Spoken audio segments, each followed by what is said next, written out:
out sometime.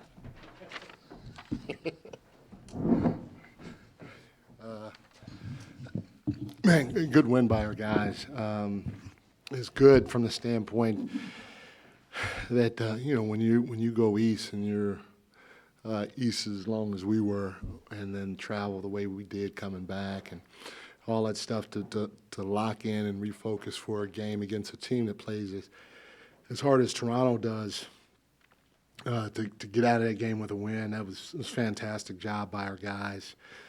Because, again, that group, they play hard. Right? They play really hard. They're young, and so they're pretty carefree. They have nothing to lose out there, and it makes it even harder because how carefree that they play and how hard they play. Darko's doing a nice job with those guys. We got one of the things we challenged our guys with at halftime, they had 36 points in the paint, and they were just getting downhill on us and or cutting back door on us. Play after play after play, and our guys, I got to give them credit. They had 22 points in the paint in the second half, so our guys took care of the paint like we challenged them to. And I mean, Keegan was a monster on the other end of the floor. 7 offensive rebounds. I don't know if I ever seen anything like it. Every time he got another one, I was amazed. But he is the epitome of what we say it means to crash. He does a heck of a job. We had 25 second chance points, and that was an area we got hurt in up there if you combine the fast break points with the second chance points. We got hurt in that area up there. We at least, I think we ended up beating them by a couple, and it was a lot had to do with Keegan and Domas as well. The two guys between them had 11 of our 16 offensive rebounds. Keon did a heck of a job too with 3. Domas, another triple double. I feel like I'm saying that quite a bit. A big time game from Domas. Obviously DeMar down the stretch. He closed it for us. It was great to see him getting to his spot, or us getting him the ball in his spot and letting them be able to go to work. But we had a lot of very, very good individual performances. Even A-Lin, who was our defensive player of the game. A-Lin with 4 blocks, a handful of deflections, 6 defensive rebounds, and 14 minutes of action. But I take my hat off to our team because in that fourth quarter, our team defense was really, really, really good. It was good. It was at an extremely high level. And again, when we're able to defend, we have a lot of different guys that can step up and score for us. So when we're able to defend at a high clip, it's going to make the game a lot easier and more enjoyable for us because we're going to score. So fantastic job closing the game in the fourth quarter, team defensively, and then DeMar and our execution down the stretch offensively. Mike, Keegan, this is his fourth double-double of the season already. Yeah. He's at 8 rebounds per game. It seems like you ask him to do a lot. For sure. I mean, whether it's the defensive side or it's as a rebounder, how is he filling in all of those voids for you at this point?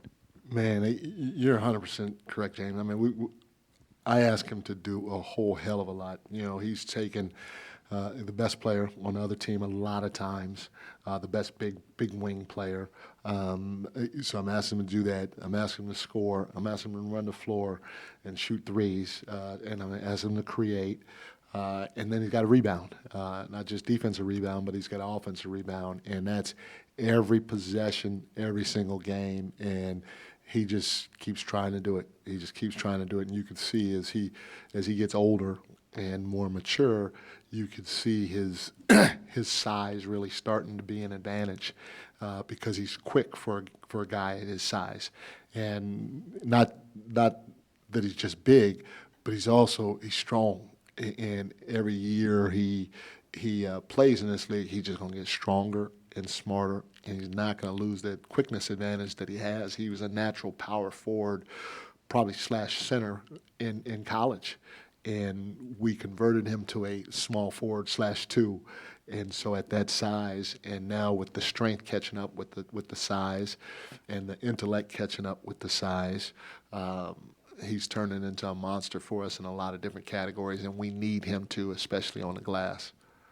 Mike, more on Keegan. I mean, we've seen on the court his development as a rebounder, scoring off the dribble, et cetera, et cetera. But what have you seen just over the last 2 years that you've known him and some change behind the scenes, the work that he's been doing both during the offseason and in practice to build to this point?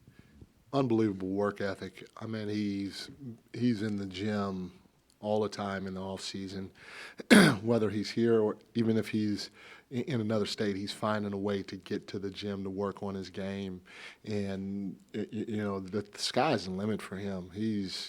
Again, just said this. He's a power forward / center that transitioned to a small forward / two guard. That ain't easy for you guys that have been around. That is hard, especially with the way we play. And so the longer he's in the league, the better he's going to become because of his work ethic, because of his determination. And when you have that at that size, man, the sky's the limit. And I'm excited for not only him right now, but also for his potential going forward. Mike, in that fourth quarter, you talked about DeRozan kind of closing things for you guys. Yeah. Also seemed like, you took away some of those backdoor action that the Raptors got successful with early in those 3 quarters. But in the dribble drive, too, we did a better job with our shifts and making them throw ahead and take some deep threes. So our shifts were better in that fourth quarter, too. They weren't getting downhill on the dribble drive. How much do you feel like that was a recipe for closing them out, coupled with what DeRozan did? No, it was huge, Sean. I mean, DeRozan helped us offensively. Now, our execution was pretty good, too. Our guys ran the action that we need to run, and we got DeMar the ball in his sweet spot. And when he gets it down there, you can bet, especially in the fourth quarter, there's a pretty good chance it's going to go in. Having said that, if we're not getting stops or playing the right way defensively, it can be anybody's game because they're scoring, we're scoring. Now it's coming down to a last-second shot, or it's coming down to put the call in the referee's hands. But our guys did a hell of a job in that fourth quarter with their assignments, especially their shifts, taking ownership of guarding the basketball and not letting the guy dribble drive, and then also off the ball, making sure that they always saw man and ball so we're not getting beat backdoor, or when a guy cuts, we're not reacting and then pulling in from somebody else, and now they get a skip wide open three. So our guys did a great job with it, and then finally cleaning the glass up. I don't know if Toronto got many second chance opportunities in that fourth, especially down the stretch. Mike, just hearing you talk about Keegan, that positional versatility, do you really think he could be whatever you need, whether it's a 2 or 3 or 4, depending on who's on your team, who's on your roster, who's on the floor? You could plug and play him at any of those spots? 100%, easily. And we've been doing it. The crazy part about it is we've been doing it since he arrived here. He's played the 2, he's played the 3, he's played the 4.